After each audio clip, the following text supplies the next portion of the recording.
บายดีมาพบกับมีมูมองอีกเช่นเคยแน่นอนอยู่แล้วว่า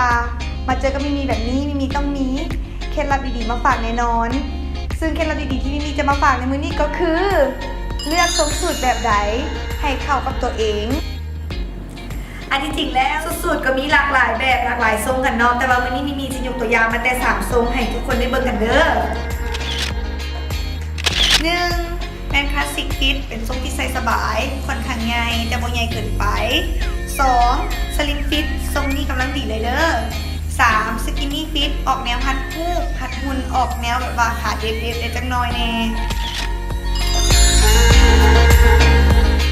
คลาสสิกฟิตแม่สูตรที่ประมาณว่าเป็นสูตรทรงที่ว่าใหญ่สวมใส่สบายแต่ไม่มีแนะนำมาบอแนะนำให้นุ่มใหญ่และโตเกินไปเด้อสูตรประเภทนี้เหมาะสำหรับคนที่ว่ามีอายุแน่หรือว่าผู้ใหญ่นั่นเอง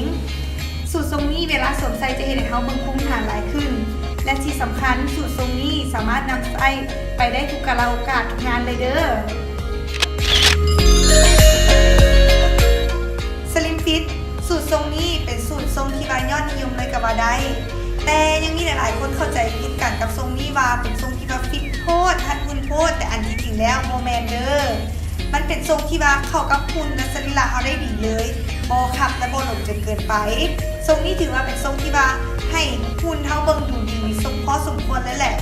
เหมาะสำหรับตั้งแต่วัยรุ่นจนถึงวัยกลางคนเพราะว่าจะหุ่นตุ้ยหรือหุ่นจอยก็สามารถใส่ทรงนี้ได้สกินนี่ฟิตทรงนี้ออกแนวขาเด็บๆเอาใจขาเราเป็นจังหน่อยนึงแบบว่าเอาฮัดคู่กันไปเลยว้าวเหมาะสำหรับคนที่หุ่นดีและจอยต้องการทรงสรีระส่วนหลายทรงนี้วัยรุ่นจะมากันพิเศษแต่ถ้าใส่แต่งงานทางการทรงนี้มีบอแนะนำปันเลยเด้อหลังจากที่มีเว้าไปทั้งหมด3ทรงแล้วพอจะเลือกกันได้หรือยังว่าเขาควรจะนุ่งสูททรงประมาณใดจึงจะเห็นให้เขาดูดีที่สุดและเบิ่งสวยงามที่สุดถ้าหากมีข้อข้องใจหรือว่ามีคำถามอยากสอบถามสามารถอินบ็อกซ์เข้ามาได้เลยเด้อสำหรับคลิปนี้